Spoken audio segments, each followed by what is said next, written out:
federal government has appropriated in excess of $12 billion. They've spent $2.5 billion of that $12 billion as of the end of last year for 4 high-speed rail projects. And these are all over the country. You've heard about California. There's one in Florida they spent some money on. They're studying some right now as well, and other ones in Texas, but we'll get to that in a minute. But it is a part of a 14,000-mile nationwide plan that President Obama has envisioned. TxDOT also is constantly seeking federal funds for these projects. Their high-speed rail commission up in Dallas has unanimously voted to pursue $3 million for a grant funding, worth of grant funding to study a project from Fort Worth down to Austin. They've also done the same thing going from Austin over to Houston. So those are 2 different projects than the project we're talking about tonight, which goes from Dallas to Houston. This is affecting a lot of Texas, not just our one corridor here. TCR has spent in excess of $40 million for this project going between Dallas and Houston alone. So they're very serious about this project. But this is not a done deal by any means. There's a lot that can be done to stop this project. We certainly believe it can be stopped, and that's why we're here tonight to try to explain why. TCR is in the Capitol all the time with our legislators, educating them on why they feel it's a good thing for the state. They've hired up to 3 lobbyists at this point that has been reported, and that's very important. And on our strategy, we'll get to that later. Something worth noting is TCR's eminent domain is not recognized by TxDOT at this point. So that's a big point of contention right there, and a big piece of the pie. There's a large outcry from the affected areas, including elected officials. We have senators and representatives that are in opposition to this. We have a lot of county judges. I think in commissioners' courts as well that are opposed. I think there are 11 counties affected in the corridor, and 9 of which have signed propositions opposing this project. TCR also, this is very important, they don't have the funds entirely lined up. The funding they do have is from Japan.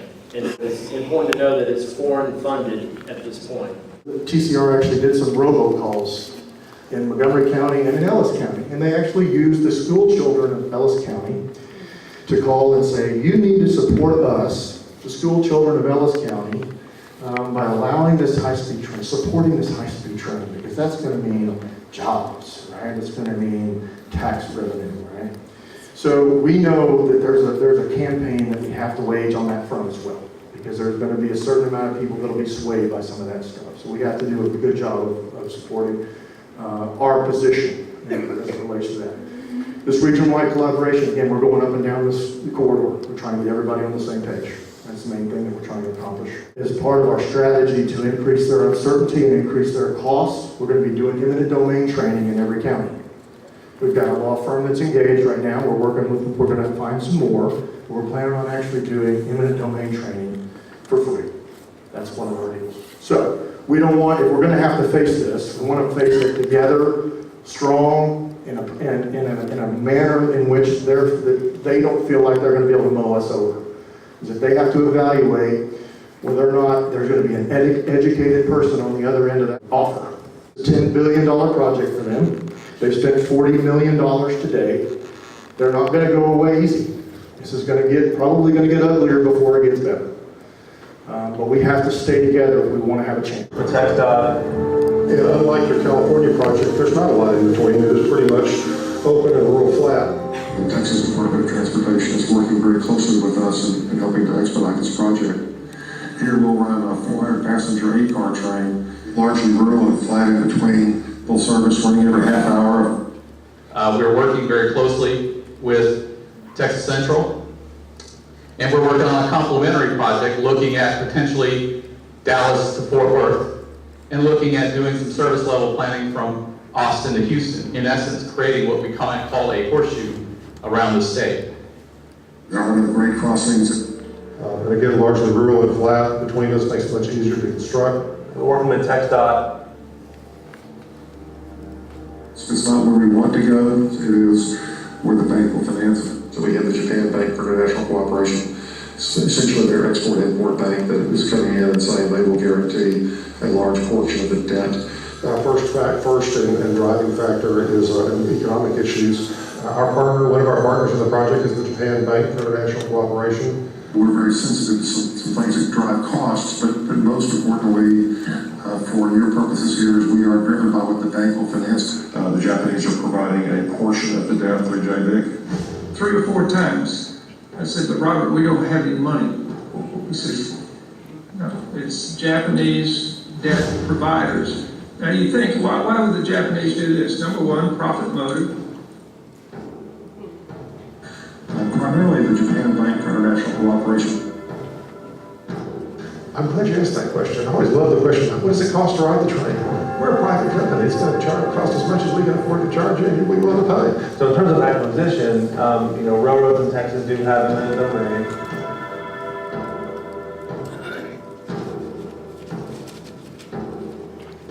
Where's the pushback going to come from?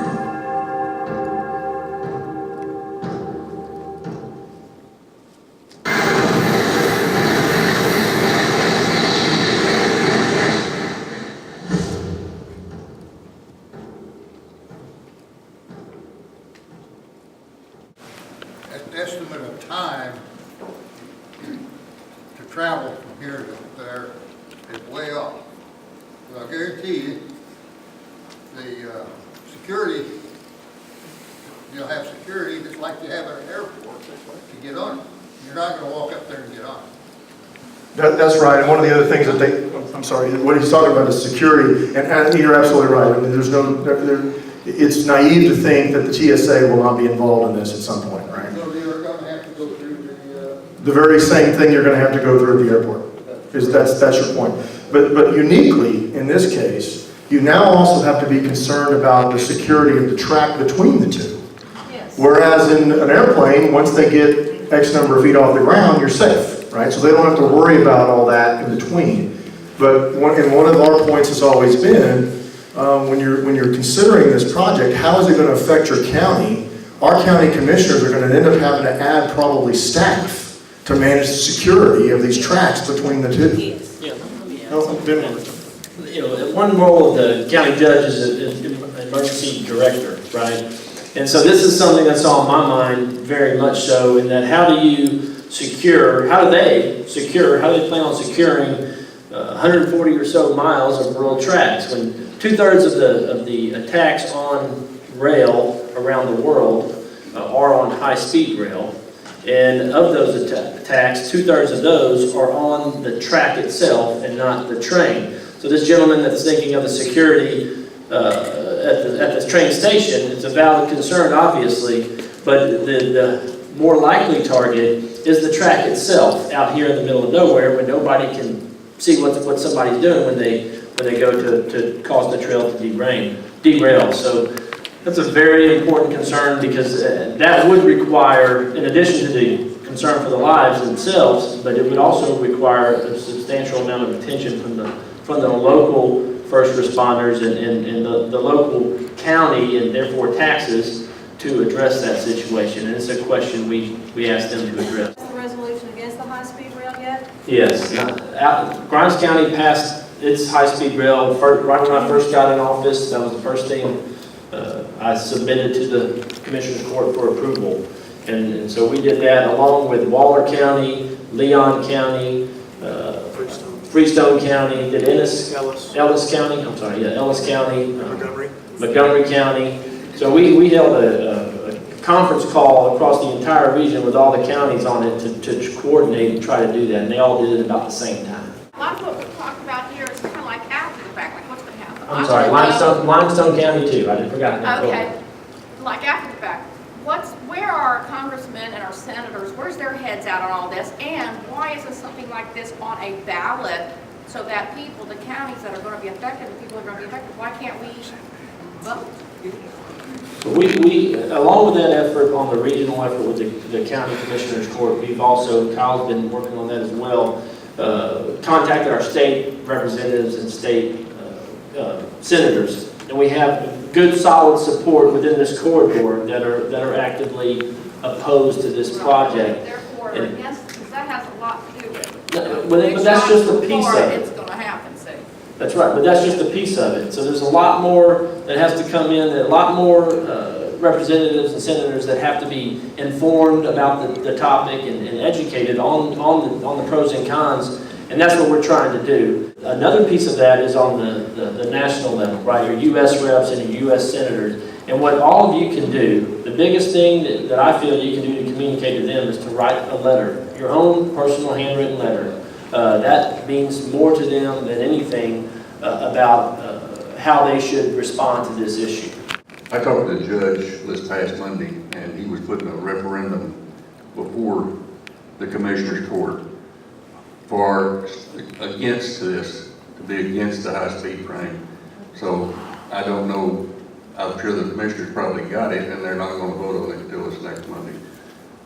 So it's obviously they're doing the resolution, so it's on their mind. I live right with the power lines. They're on my property. They would, if they came through, they'd take my house, basically, with the, also too, but right next to the, there's also an oil pipeline right there, next to that. I mean, isn't that a danger to the train as well? I'm not quite an engineer, but you're absolutely right, and that's why I tell people that it's really, when they say the utility corridor, they're really looking at all of those options. The reality of it is they're going to have certain separation. We all know that. There'll be separation requirements between all of that stuff. And so that's why another reason why it's important to remember that these lines are schematic.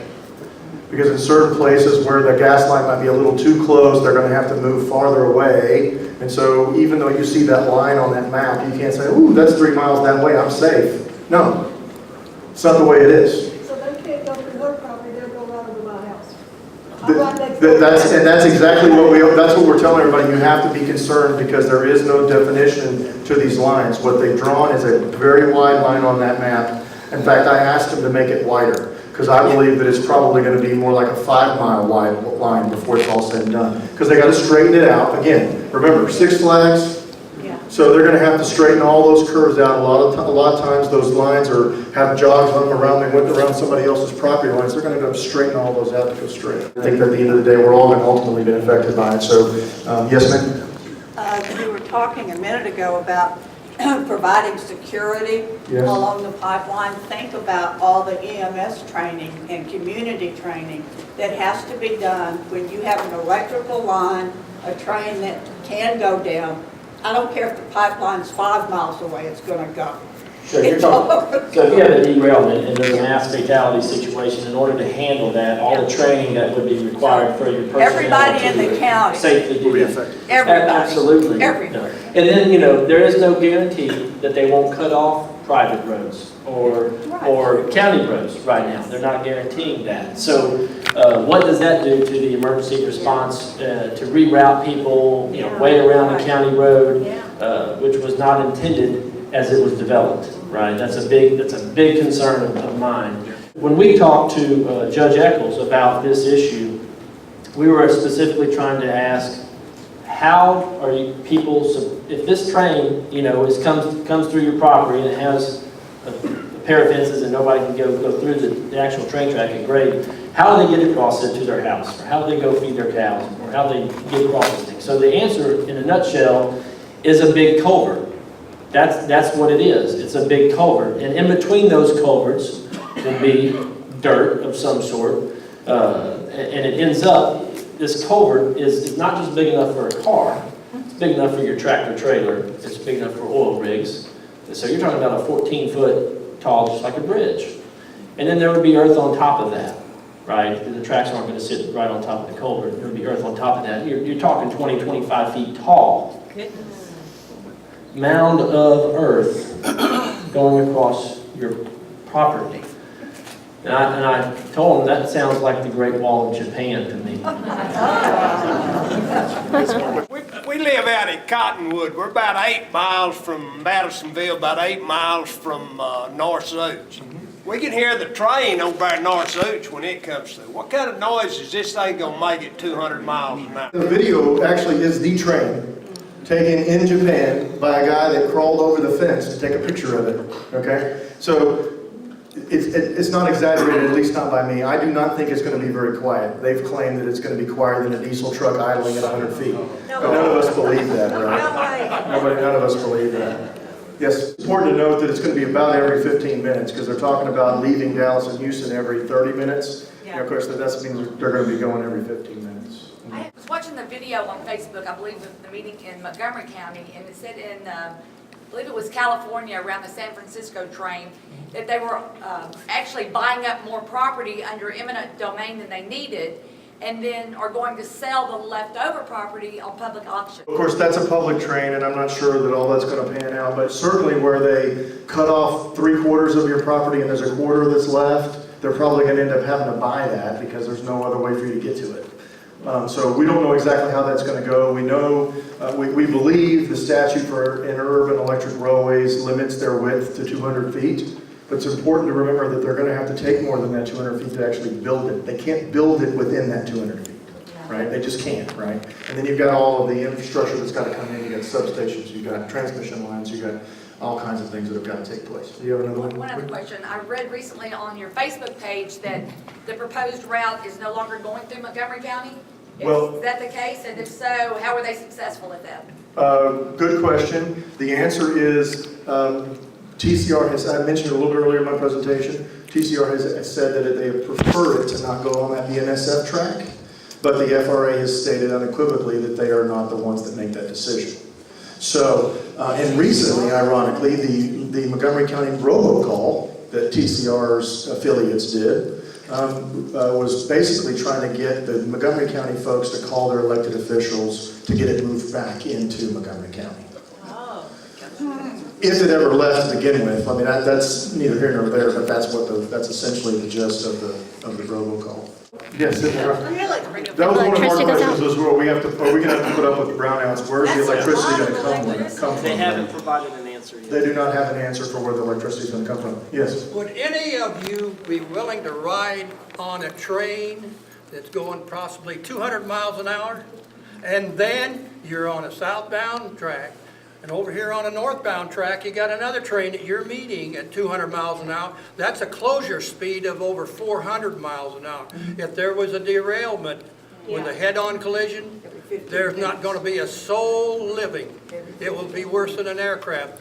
Nobody can argue with that logic. And by eminent domain, what about the mineral rights? Do you get to keep the mineral rights, or do they I take think that so. as well? I think so. Okay. But you'll have to, again, that's part of the eminent domain. You'll be an attorney that you'll be working with that'll work all that out. I mean, I'm not giving it legal advice. Is there a proposed startup date for this fiasco? Well, Nightmare. that's a good question. There's a duration of time that's been allocated for the environmental impact study. They're saying sometime to be complete, a draft sometime this year, mid this year, and then I think it's another 12 to 18 months after that. So we're thinking sometime in 2016, late 2016, 2017, completed by 2021. What is key legislation that they're trying to get through this legislature that we can target? Are there 2 or 3 pieces they have to get through to stay on their timeline? No. There's nothing? No. Is Governor Abbott declared more of a defensive maneuver. We believe they're more of a defensive maneuver right now with their 3 lobbying firms in Austin.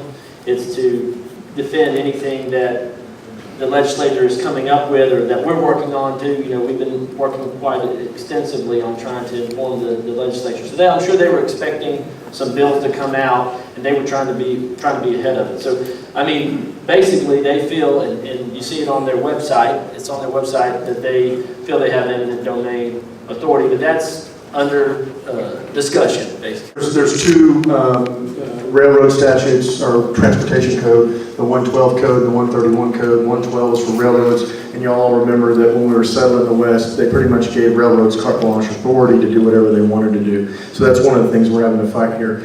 Fortunately for us, there's a separate statute, the 131 code, that's designated for the high-speed intercity, what is it? Interurban electric railway is what it's called.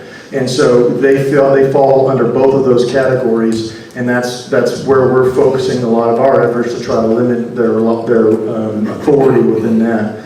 But based on the codes as they're written now, if they get granted eminent domain or railroad status, then they will automatically have the eminent domain that goes with that. So there's not much that they have to do, except for play defense against people like us. Has Governor Abbott come out anywhere and said where he's at, and is he worth lobbying? Is he leaning our way? Governor Abbott has been he's getting his feet wet, I think. There's a lot of other bigger issues they're dealing with. We've met with 2 of his staffers within the last 2 weeks. We believe that their ears are pricked, and I think they're moving, but I think there's just a whole lot of stuff that has to get in motion. The good news is that we have Senator Nichols, is the Senator of the Transportation Committee Chair.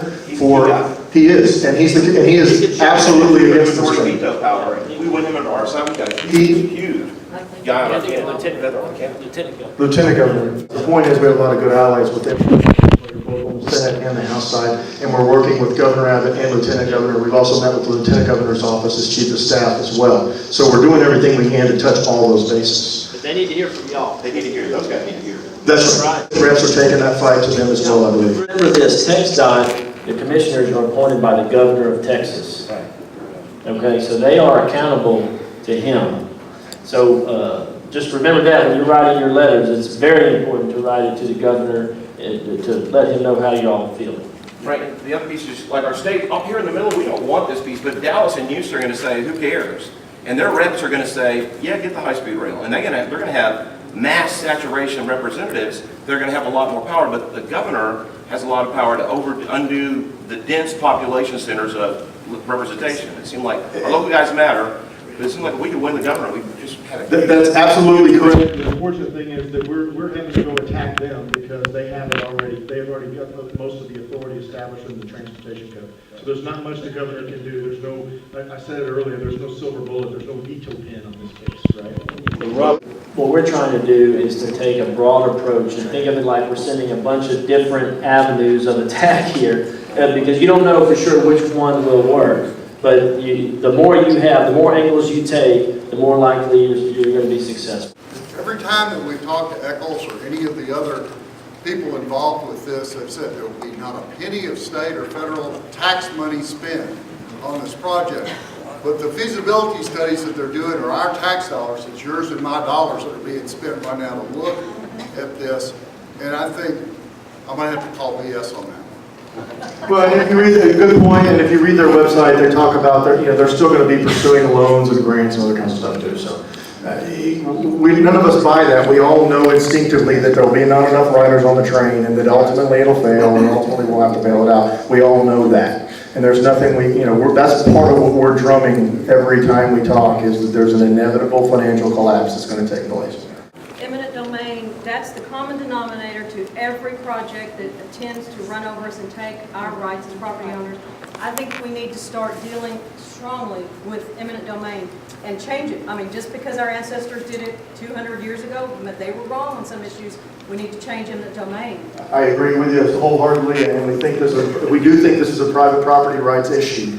Senator Schwartner has done, he has submitted a bill to the floor that strengthens private property rights. So right now there's I believe it's 2 out of 7 elements that must be met in order to utilize eminent domain and keep it. His bill eliminates 2 of them and requires there to be 3 of the 5 met in order to take the property and hold on to the property. Otherwise, you'd have to give it back to the original owner. So there are some things that are being done currently to strengthen private property rights, and we certainly appreciate the senator's effort in that. Putting people in office that will protect you. That's the way you vote. We've got a group of people here. This may be one of the best chances that we have to donate money. So we might need to think about writing a check, and maybe we don't need to invent us a deal in Madison County. Maybe some of us need to donate to Leon County or into Grimes County. In other words, maybe we need to write a check and get some money put together to help fight this. Because when you think about a mound of dirt, 150 feet wide, 25 feet high, I can't even imagine that between here and North Zilch. I mean, you think about that. And this may be one of our only chances we have to fight this. They are looking for money, and they need money to help support this thing, to get it stopped. And that's what we need to do.